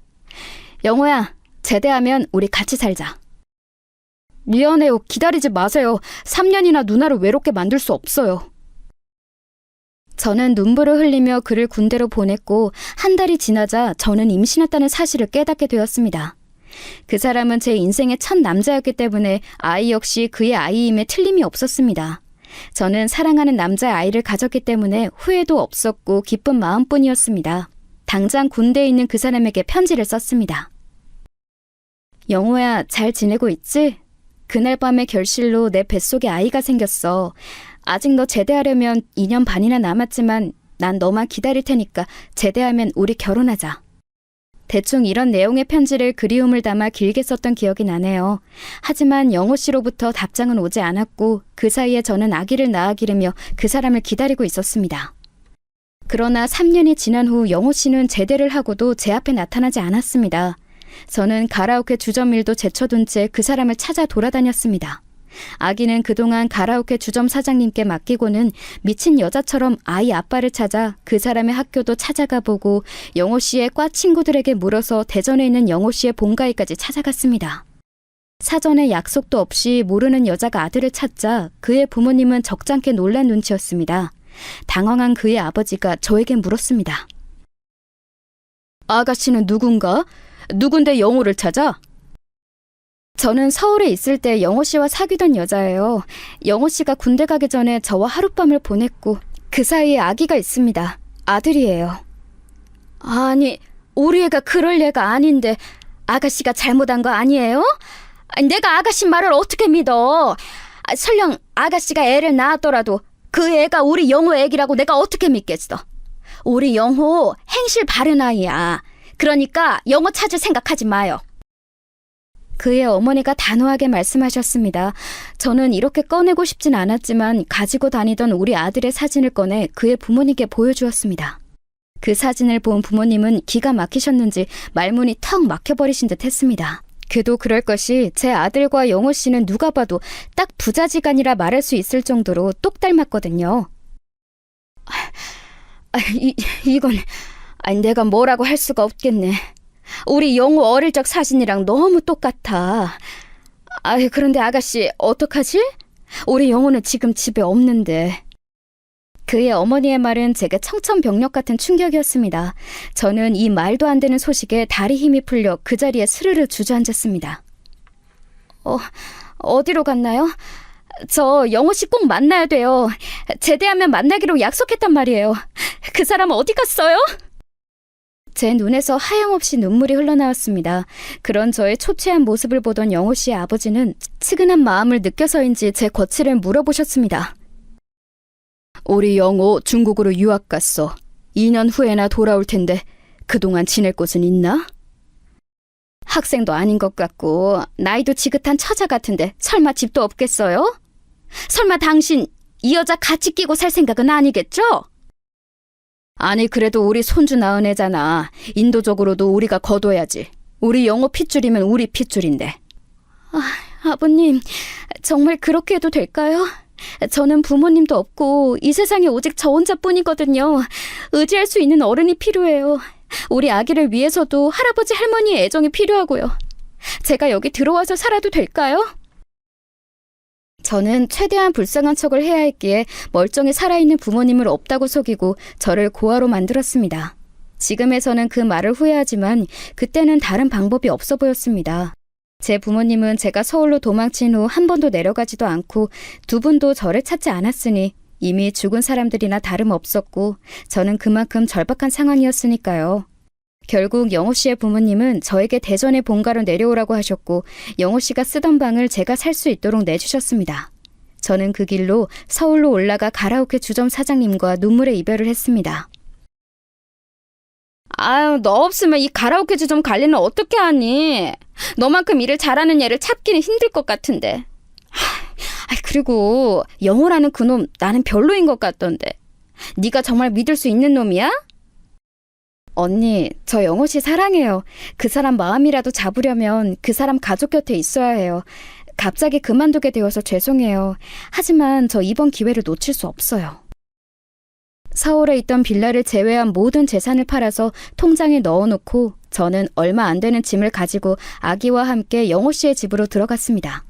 그의 아버지는 저와 제 아들에게 잘해주셨지만 어머니는 저를 탐탁지 않은 눈으로 보시면서 틈만 나면 구박하시기 바빴습니다. 영호 씨가 돌아올 때까지 저는 그 집의 가정부처럼 일하는 며느리 역할이었습니다. 예, 국 맛이 이게 뭐니? 너 밥 해본 적 없어? 너무 짜고 시잖아. 아무리 김칫국이라도 묵은지 국물을 좀 짜서 넣고 끓여야지. 이래서 어떻게 먹으라고 그러니? 네, 죄송해요, 어머니. 다시 끓일게요. 어머니 손맛 저한테 좀 가르쳐 주세요. 네? 아휴, 이래서 출신이 중요한 건데 어디서 고아 같은 애한테 잘못 콕 깨워서 우리 아들이 평생이 힘들 거 생각하니 내가 정말이지 속이 다 터진다. 할머니, 우리 엄마한테 왜 그래요? 우리 엄마가 뭐를 잘못했다고? 아휴, 며느리가 예쁘면 손주도 예쁜 거지. 그런데 네 엄마는 할머니 말을 그렇게 안 들으니 이 할미가 네 엄마를 예뻐할 수가 있겠니? 너도 조심해. 손주라고 모든 게 용서되는 건 아니란다. 알겠니? 이 집에선 이 할미 말 안 들으면 내쫓아버릴 수도 있어. 이제 4살이 된 아들은 제가 어머니께 야단을 맞을 때마다 저에게 방패가 되어주었습니다. 그러다 보니 시어머니는 저에게도 제 아들에게도 미워하는 마음을 감추지 않으셨습니다. 시어머니는 아들이 제 편을 들 때마다 윽박지르며 그 어린애에게 공포심을 심어주었습니다. 아들은 할머니가 소리를 지르는 날에는 겁에 질려 밤마다 오줌을 싸기를 7살 때까지 했습니다. 저는 시어머니의 눈을 피해 아들의 밤 소변 뒤처리를 몰래 해야만 했습니다. 그렇게 2년이 지나갔고 영호 씨는 드디어 중국 유학을 마치고 집으로 돌아왔습니다. 저는 그가 집에 오던 날을 잊을 수가 없습니다. 영호 씨는 집에 오자마자 제가 달려가 그에게 안기자 유령이라도 본 양 질겁하면서 뒤로 물러났던 것입니다. 어머니, 아버지, 이 누나는 왜 여기에... 도대체 여기는 어떻게 알고 찾아온 거예요? 영호야, 이 애가 네 아이야. 벌써 6살이야.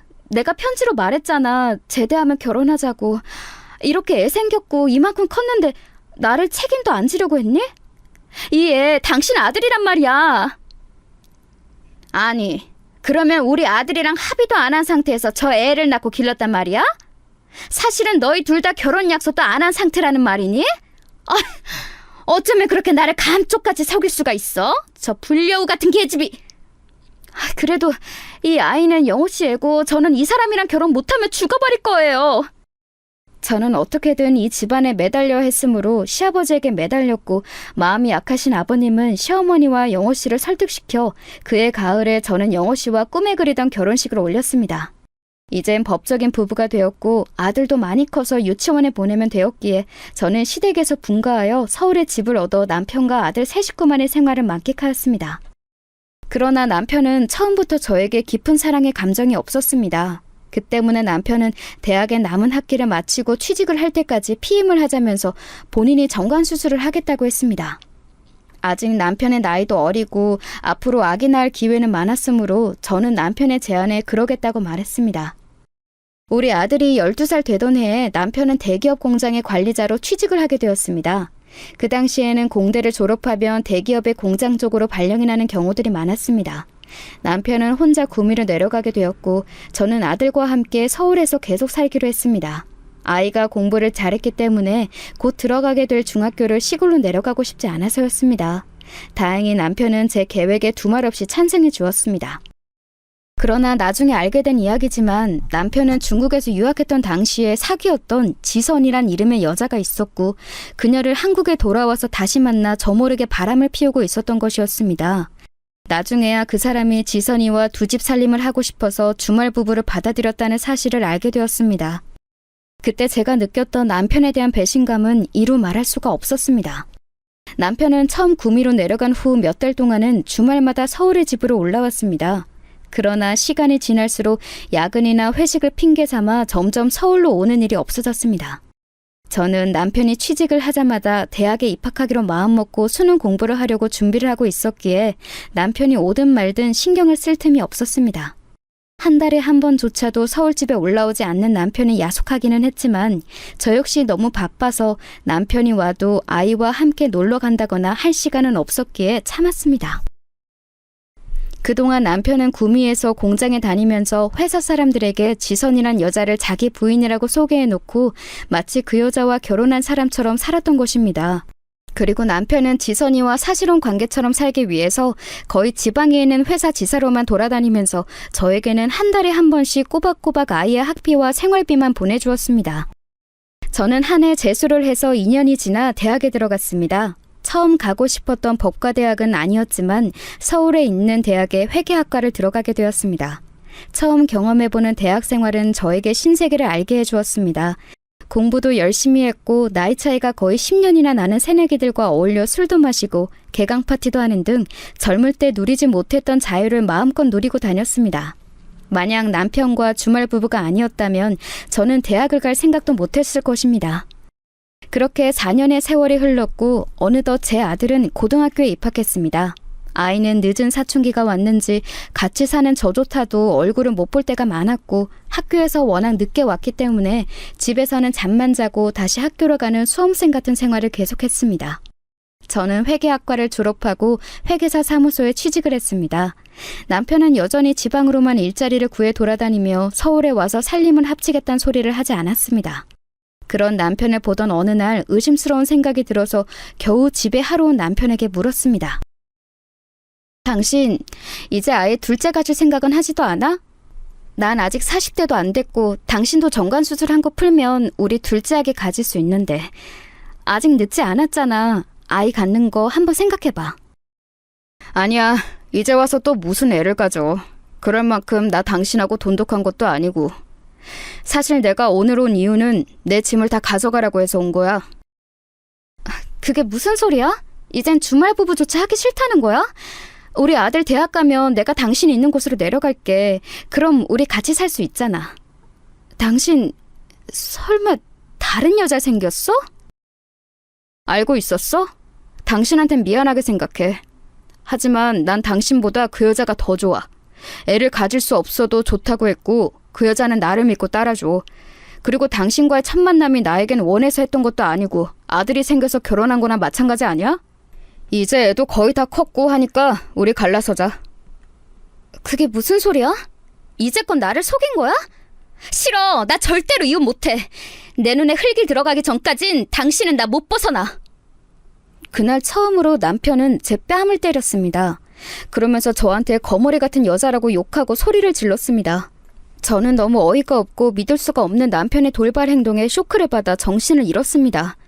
그러나 남편은 쓰러진 저를 아무 처치조차 하지 않고 내버려둔 채 서울집에서 자기 옷을 전부 챙겨가지고 지방으로 내려가 버렸습니다. 지선이란 그년에게 간 것이겠죠. 저는 정신을 차린 다음 날 득달같이 남편을 따라 그의 집에 있는 지방에 내려갔습니다. 그 집에서 지선이란 그 여자를 처음 만났을 때의 쇼크는 이루 말할 수가 없었습니다. 그 여자 역시 저의 존재에 대해 전혀 알지 못하는 듯 했습니다. 제가 미친 듯이 남편 집에 벨을 눌러대자 짜증 가득한 얼굴로 문을 열어준 그녀가 물었습니다. 아줌마, 누구예요? 나 영호 씨 부인이야. 그러는 니녀는 누구야? 도대체 우리 영호 씨랑 얼마나 오래된 사이야? 너 이거 바람이야. 알기나 해? 나랑 영호 씨 사이엔 고등학생 아들도 있다고! 내가 악다구니를 쓰자 지선이란 여자도 충격을 받은 모양이었습니다. 그녀는 당장 회사에 있는 영호 씨에게 전화를 걸어 사실을 추궁했습니다.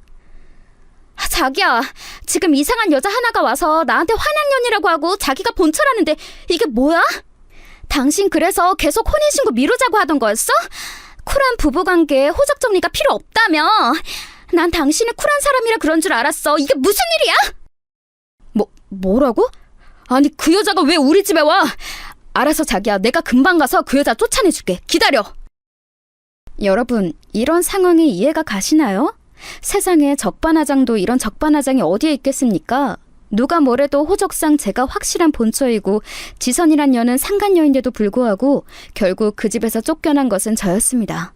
저는 너무 기가 막히고 어이가 없었습니다. 틀림없이 근무 시간인데도 남편은 지선이를 지키고 저를 쫓아내겠다면서 팔을 걷어붙이고 집으로 찾아오는 게 아니겠어요? 그리고는 양심도 없이 제 눈앞에서 사태질을 해가며 소리를 지르는 것이었습니다. 여기가 어디라고 당신이 이 집에 와? 어서 나가! 못 나가겠다면 나 경찰 부를 거야. 어서 나가지 못해? 우리 지선이한테 손끝 하나라도 대면 당신 내가 고발할 거야. 뭐라고? 당신 뭘 믿고 그렇게 기세가 등등해?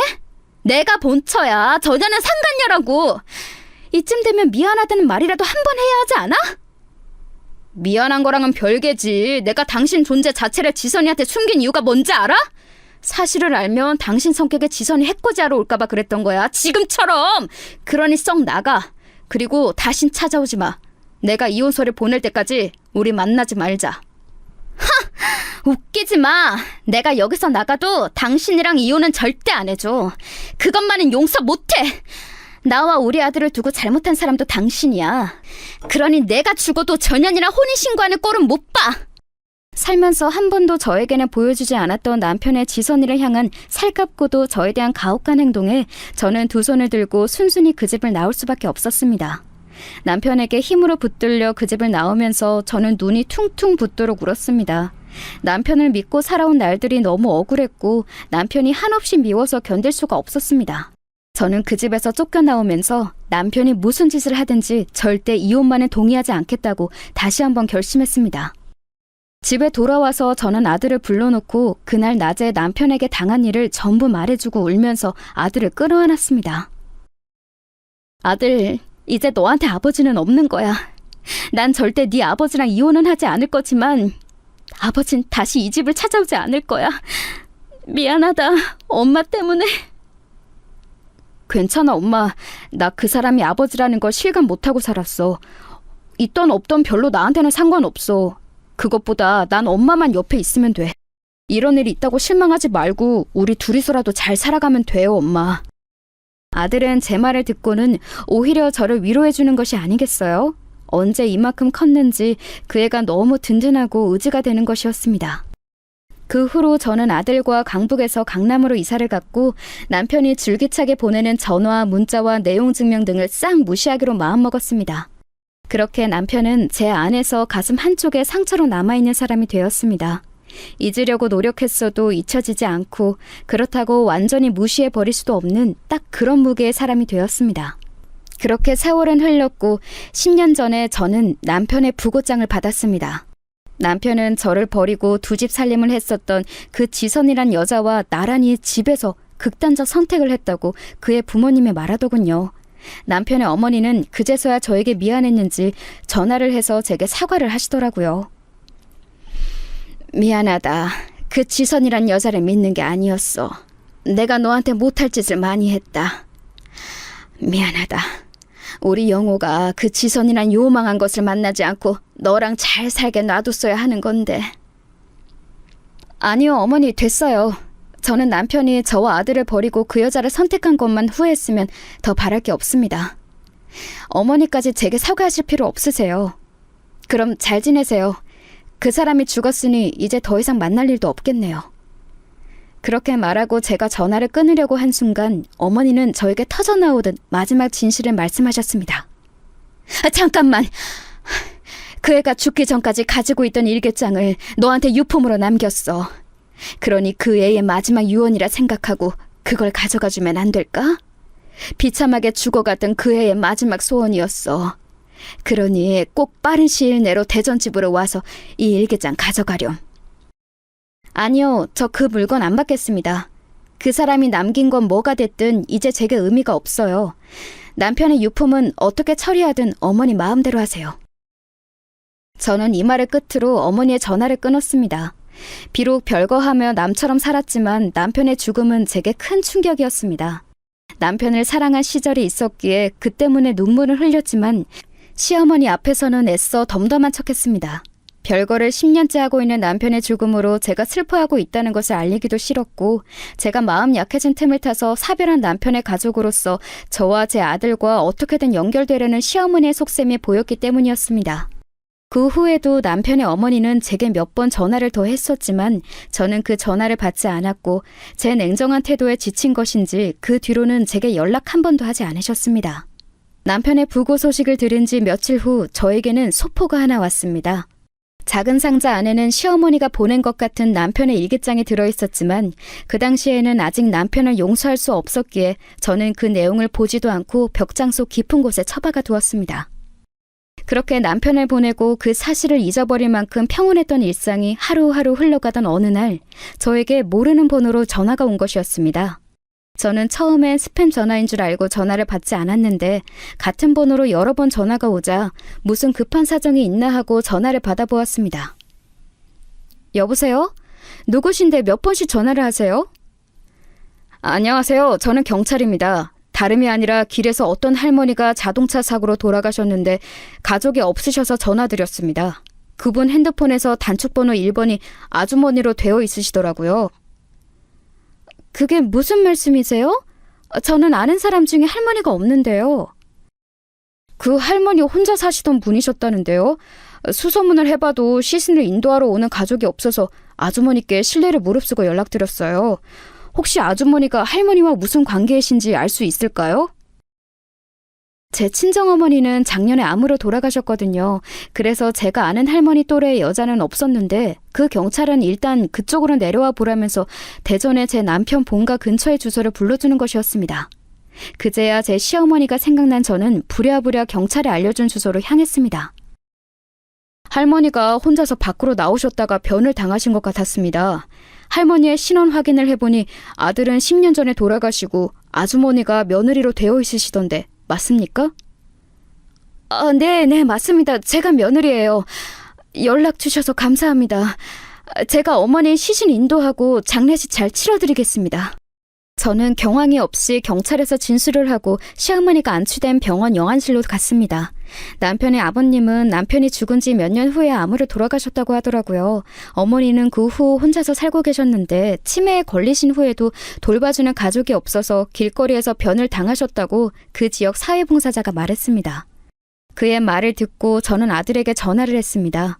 이런 때에 저도 온전히 의지할 사람은 제 아들밖에 없었습니다.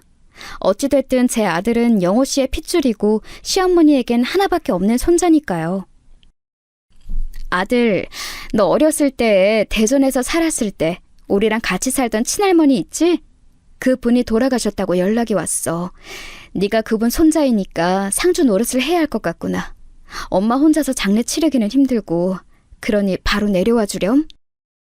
네, 그 할머니 생각하면 엄마 괴롭히고 못된 말만 하셨던 분이었지만 그래도 돌아가셨다니 슬프네요. 지금 바로 내려갈게요. 저는 아들을 기다리며 어머니의 장례 준비를 했습니다. 아들도 어렸을 때는 그렇게 무서웠던 할머니였지만 돌아가셨다고 하니 슬퍼하며 상주로서 든든히 장례식장을 지켜주었습니다. 그렇게 사흘 동안 조촐한 장례를 치르고 서울집으로 올라온 저는 그 작은 소포에 담긴 일기장이 갑자기 생각났습니다. 언젠가 어머니께서 제게 얘기했던 남편이 남긴 유품이 확실해 보였습니다. 저는 급히 벽장을 뒤져서 남편이 남긴 낡은 일기장을 찾아냈고 한 장 한 장 넘겨가며 읽어보았습니다. 그러다가 저는 눈이 튀어나올 만큼 놀랐습니다. 그 일기장에는 지선이란 여자가 다른 남자와 바람이 났고 그것을 알게 된 남편이 괴로워하다 결국 두 사람이 나란히 세상을 등지게 된 사건의 전말이 들어있었습니다. 남편은 매일 일기를 꼼꼼히 남기지는 않았지만 일기장의 처음 부분에는 상간녀 지선이와 행복하게 살았다는 내용이 묘사되어 있었습니다. 그 부분을 읽으면서 저는 분노로 새삼스레 주먹을 불끈 쥐었습니다. 지선이로 옹호하며 저를 때려서 내쫓던 남편의 마지막 모습이 생생하게 다시 기억이 났기 때문이었습니다. 그러다가 일기장의 내용이 점점 부정적인 말들로 변해간 것은 남편이 죽기 1년 전쯤, 즉 지금으로부터 11년 전이었습니다. 남편은 어느 날 우연히 지선이 남편을 배신하고 바람을 피우고 있음을 알게 되었다고 일기장에는 적혀 있습니다. 아무래도 지선이가 나 몰래 다른 놈을 만나고 있는 것 같다는 의심을 지울 수가 없다. 사랑하는 여자를 의심해야 하다니 죽기보다 괴롭지만 그보다도 내 옆에 잠들어 있는 지선이가 너무나도 밉고 가증스럽게 느껴진다. 내일은 흥신소에 의뢰해서 지선이가 만나는 놈이 정확히 어떤 놈인지 알아봐야겠다. 그 놈의 납작을 정확히 보지 않고는 도저히 견딜 수가 없다. 저는 남편의 일기장을 읽다가 소스라치게 놀랐고 역겨운 구토가 올라오는 것을 참을 수가 없었습니다. 그 나쁜 년은 남의 남편을 빼앗아갔으며 끝까지 잘 지낼 것이지 결국은 제 남편도 배신하고 바람을 피운 것이었습니다. 저는 얼른 다음 페이지를 펼쳐 읽어보았습니다. 남편의 분노가 생생히 느껴지는 구절이었습니다. 지선이가 몰래 만나고 있는 놈이 누구인지 알았다. 나보다 훨씬 못생기고 직업도 별 볼 일 없는 놈이다. 그러나 지선이가 나랑 있을 때와는 다르게 그놈에게 보여주는 눈빛은 정말 사랑에 빠진 여자의 그것이다. 나는 이 눈빛을 안다. 바로 내 전 아내가 내게 보였던 눈빛이었으니까. 내가 더 이상 세상을 살아갈 필요가 있을까? 아무리 내가 지선이를 윽박지르고 설사 때린다 해도 그녀는 그놈을 계속 만날 것이다. 남편 몰래 바람을 피우던 지선의 실체가 드러나자 남편의 의심은 확신이 되어 그 상간녀를 구박하며 때리기까지 했었다는 것이었습니다. 그러다가 죽기 몇 달 전부터 남편은 상간녀가 남편의 이름으로 생명보험을 5건이나 들어놓는 사실을 알았다고 했습니다. 지선이가 나를 죽이려고 하는 것이 틀림없다. 한 달 사이에 생명보험을 5개나 새로 들었다. 나를 죽이고 그놈에게 가서 내 사망보험금으로 보란듯이 잘 먹고 잘 살겠지? 내가 그 꼴을 순순히 볼 거라고 생각하나? 내가 죽더라도 지선이만큼은 데리고 같이 죽을 것이다. 이렇게 될 줄 알았다면 아내에게 더 잘해줄걸. 애초에 지선이와 빨리 헤어지고 가정으로 돌아갔더라면 이런 꼴을 보고 살지도 않았을 것인데 내가 지은 죄가 너무 많아서 이제 벌을 받는 건지도 모른다. 아내를 배신하고 바람이 난 나는 벌을 받아 마땅한 놈이지만 죄 없는 내 아내와 하나뿐인 아들을 위해서 나는 내 재산을 모두 처분해서 내 본가의 뒷산에 묻어둔다. 그렇게 일기를 남긴 몇 주 후에 남편은 지선이와 크게 다투고 나서 남편에게서 도망치려던 지선을 살던 아파트 18층에서 밀어 떨어뜨리고 남편은 미리 준비해둔 독극물을 먹고 자살을 선택했다고 그 당시에 사건을 수사했던 경찰서에서 확인한 내용을 그랬습니다. 그 이후에 일기장에 적힌 필체가 다른 한 장의 짧은 글을 발견했습니다. 아마도 내용으로 보아서 시어머니가 제게 남긴 마지막 유언인 듯 했습니다. 아가야, 같이 살고 있을 때에 너에게 아가라고 불러본 적이 한 번도 없는 것 같구나. 미안하다. 네 남편은 그 지선이란 년이 죽인 거나 마찬가지야. 그녀는 바람을 피운 걸로도 모자라서 내 아들을 죽이고 거액의 보험금을 타려고 했던 모양이지만 내 아들이 지선이의 교활한 계획을 눈치채고 선수를 쳤던 것 같구나. 나 역시 사건의 전말은 이 일기장을 읽은 정도밖에 알 길이 없으니 내 아들과 그 바람난 년 중 누가 먼저 죽었는지 알 길은 없구나. 그 보험금은 나에게 돌아왔단다. 하지만 내가 이제 더 길게 살아봐야 10년이겠지. 아들을 죽여서 얻은 이 돈을 나는 쓸 수도 없고 쓰고 싶지도 않단다. 나는 그것을 집 뒷산의 항아리에 묻어놓았어. 그러니 만약 내가 죽으면 네가 이 돈을 찾아서 내 손주를 위해 써주기를 바란다. 세상에, 저는 눈물을 흘릴 수밖에 없었습니다. 10년 전 그날 어머니가 제게 하고 싶었던 말은 바로 이것이었나 봅니다. 만약 10년 전 제가 남편의 일기장을 받고 시어머니와 시아버지를 모시게 되었다면 어머니가 길에서 자동차 사고로 무참히 돌아가시지는 않았을 것입니다. 저는 어머니가 돌아가신 후 너무나 이기적이고 냉정했던 그때의 제 행동을 후회했고 반성했습니다. 다음날 저는 대전으로 다시 내려가 시덕 뒤에 있는 작은 야산에 올랐습니다. 일기장에 그려진 지도대로 커다란 느티나무 밑을 파자 김장독이 하나 나왔고 그곳에는 김장 비닐에 쌓인 돈다발이 쏟아져 나왔습니다. 그 돈을 큰 가방 속에 담아온 저는 집에 도착해서 돈을 세어봤더니 대략 10억 정도 되었습니다. 며칠을 이 돈을 두고 무엇을 할까 하고 생각한 끝에 저는 아들을 불러 이 놀라운 사실을 알리기로 했습니다. 제 부름에 제 방에 온 아들은 돈이 가득 든 가방을 보고 헉! 하고 숨을 몰아쉬었습니다. 아들, 네 아버지가 죽기 전에 써두었던 일기장을 보니까 네 아빠는 엄마를 버리고 상간녀와 끝까지 행복하게 살지 못했고 반대로 그 여자에게 배신을 당했다는 것을 알게 되었어. 그리고 아버지는 아마 그 바람남 여자와 함께 세상을 떠나기로 마음먹은 모양이야. 그 사실을 알고 나서 엄마는 하늘이 무너지는 것 같았지만 너에게 말하면 더 큰 충격을 받을까 싶어서 그동안 말을 안 하고 있었어. 그런데 엄마가 곰곰이 생각해 본 결과 너도 아버지 유품인 이 일기장을 읽어볼 권리가 있는 것 같아. 이걸 보고 이 돈들을 어찌할지는 엄마에게 맡겨주렴. 아들은 옛날에 묻었던 아버지의 죽음이 완전히 기억과는 다르게 거론되는 것에 흠칫했지만 곧 평정심을 되찾고 말했습니다. 네, 어머니, 저도 어릴 적 기억 속의 그 할머니는 무서웠지만 아버지도 할머니도 얼굴 한 번도 못 뵙고 돌아가셨다니 조금은 슬프네요. 그 두 사람이 어머니에게 조금만 더 잘 대해주셨다면 사는 동안 한 번도 안 볼 이유는 없었을 텐데 말이에요. 너무 아쉽네요, 어머니. 그래, 엄마도 그렇게 생각해. 그러니 이 엄마는 네가 데려온 여자친구 절대 반대하지 않는다. 난 네 선택을 존중하고 그에 대한 책임을 지는 것도 너야. 그러니까 그 애와 결혼하면 되도록 싸우지 말고 잘 맞춰가면서 행복하게 살았으면 좋겠구나.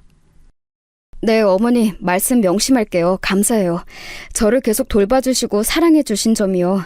저는 그 사실을 당연하다 생각하지 않아요. 저를 버린 아버지를 생각하면 전 어머니께 너무 감사해요. 아니야, 부모로서 당연한 일이지. 난 너를 선택해서 낳았고 내가 죽을 때까지 책임지기로 어린 너와 약속했으니까. 저의 아들은 명문대학교를 우수한 성적으로 졸업하고 대기업에 입사했습니다. 아들 자랑을 하려는 건 아닙니다만 제 아들이 본래 성실한 것이 장점이거든요. 입사하고 나서 남들보다 배로 노력했던 아들은 다른 동기들보다 빨리 승진하여 지금 30 중반의 나이에 과장이 되었습니다. 그리고 사내에서 사귀던 여자와 올해 가을쯤 결혼을 하겠다고 하더군요. 저는 아들이 선택한 여자니 존중해 주려고 합니다. 그리고 계속 보다 보니 며느리 될 아이도 예쁘고요. 저는 그 돈으로 아들 내외에게 서울에 집을 마련해주고 결혼 자금으로 쓸 생각입니다. 물론 제가 아들을 위해 따로 모아둔 것도 있지만 저는 이 돈을 죽은 남편이 남긴 마지막 양심이라 생각하기로 했습니다. 그리고 저는 그동안 죽도록 미워했던 제 남편을 이제야 지옥 같았던 제 마음속에서 끊어낼 수 있었습니다. 여러분, 오늘 제 이야기는 여기까지입니다. 비록 남편에게 배신당하고 아들과 둘이 외롭게 헤쳐온 삶이었지만 이제는 제 기구한 삶의 보람을 느낄 때가 되었다고 생각합니다. 그리고 저는 곧 새로운 가족이 생깁니다. 저는 제 며느리에게 아들과 동등한 사랑을 줄 것이고 인자한 시어머니가 되도록 노력하려고 합니다. 그리고 아들이 손주를 낳으면 그 아이에게도 사랑을 주고 행복하게 함께 사는 것을 꿈꾸고 있습니다. 저는 이제 늦었지만 죽은 남편도 시어머니도 모두 용서했습니다. 그리고 그들의 삶을 거울 삼아 더 착하게 살고 싶습니다. 제 사연 들어주셔서 감사합니다, 여러분. 건강하시고 행복하세요.